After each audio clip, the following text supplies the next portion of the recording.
Fire Emblem Heroes has arrived for mobile devices, giving players the chance to enjoy Fire Emblem in a more simplified manner without sacrificing all of its depth. For veterans, many of its options and gameplay elements are extremely familiar and they can hop right in. But the game is also attracting those who have never played Fire Emblem before and may be feeling a tad overwhelmed about what everything does and what you can do. So we're here to guide you through every aspect of Fire Emblem Heroes so you can enjoy the game to its fullest. We begin with the home menu, which is the first screen you'll see. Here, you'll find a few of the heroes you've collected, and you can tap on them to read some of their dialogue, as well as get a better sense of their personality.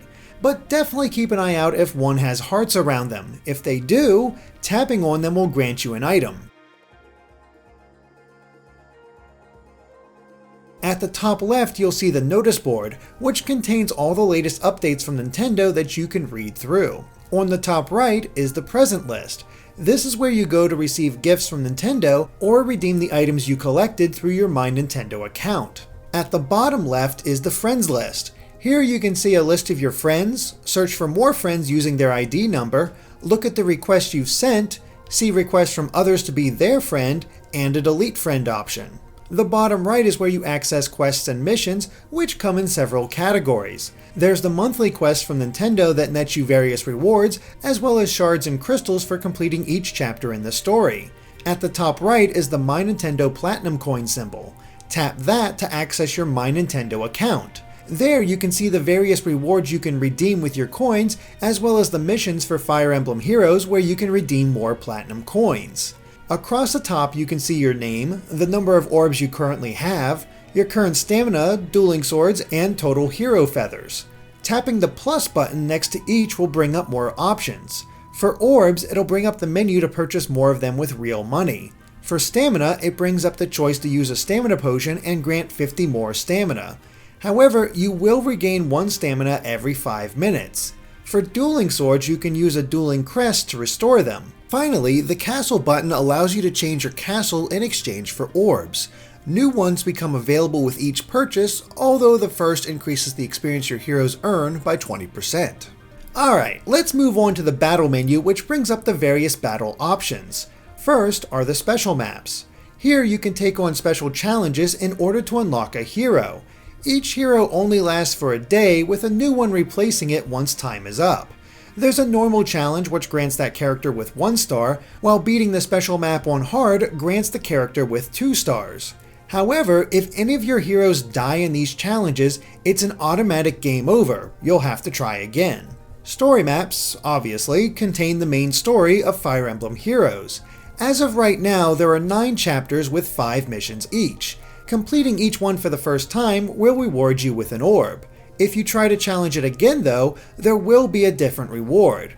You can't farm orbs like that. However, completing a chapter unlocks the option to challenge it on hard and lunatic difficulties, which will grant you the chance to earn more orbs. There are also paralogs or side missions, although they are not currently available. The arena is where you go to challenge other players' teams to earn points. Winning grants you these points, and you can receive more for beating more difficult opponents. In addition, if you have certain characters in your party, you'll also earn more points.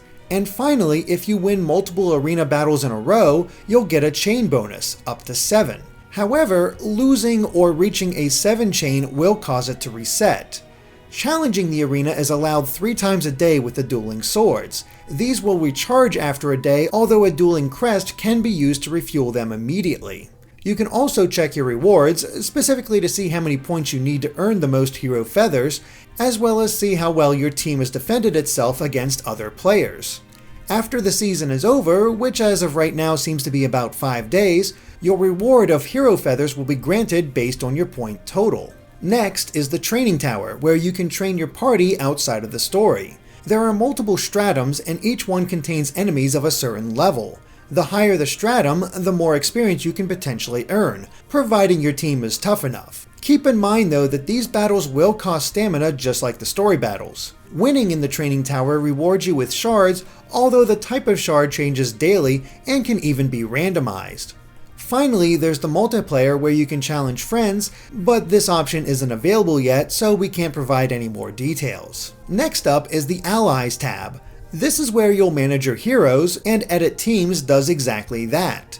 You can swap out which heroes will be in your party of 4. However, you can have 5 different teams ready to go to better prepare for any situation you may face, and a single hero can be in multiple parties.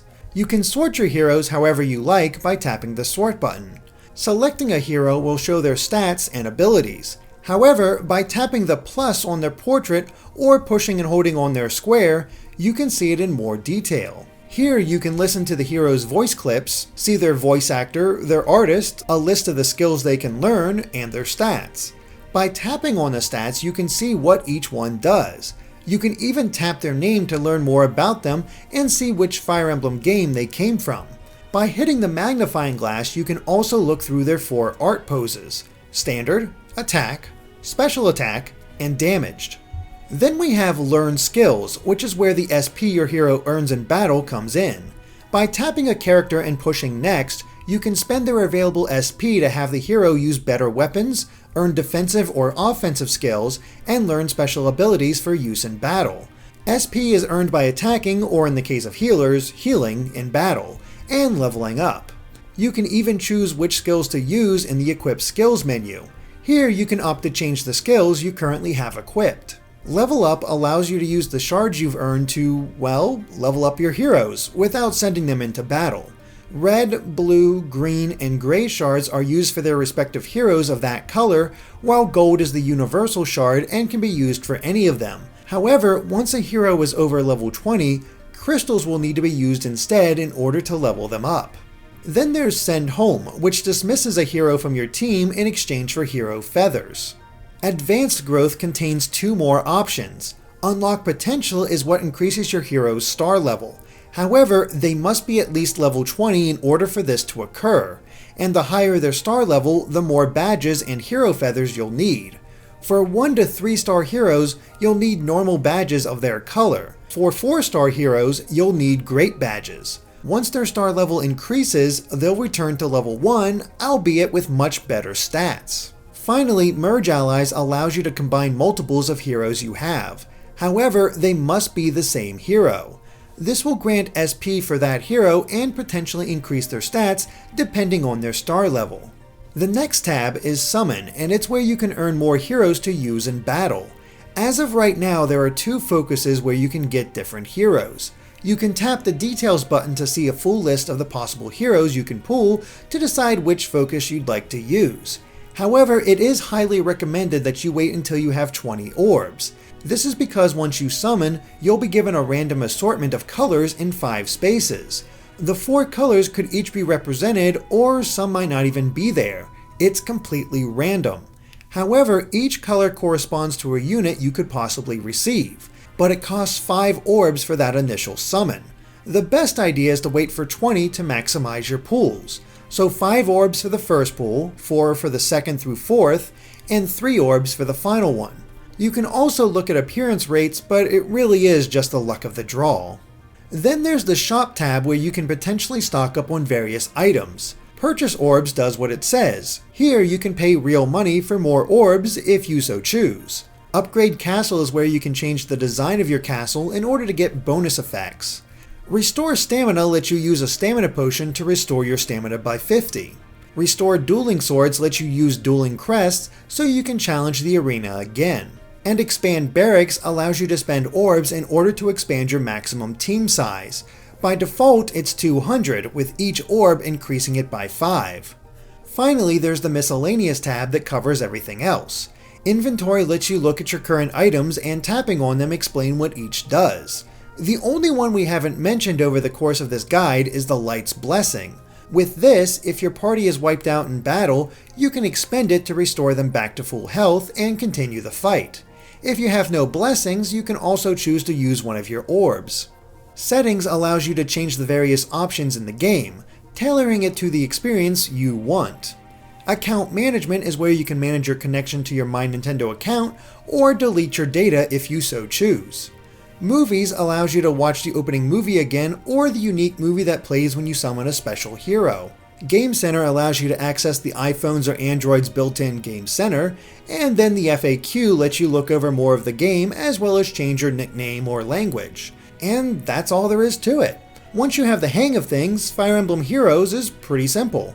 Now it's time to get your ideal team ready, send them into battle, and earn more orbs so you can collect the heroes you really want. Thanks for watching, and of course be sure to subscribe to Game Explained for more on Fire Emblem and other things gaming.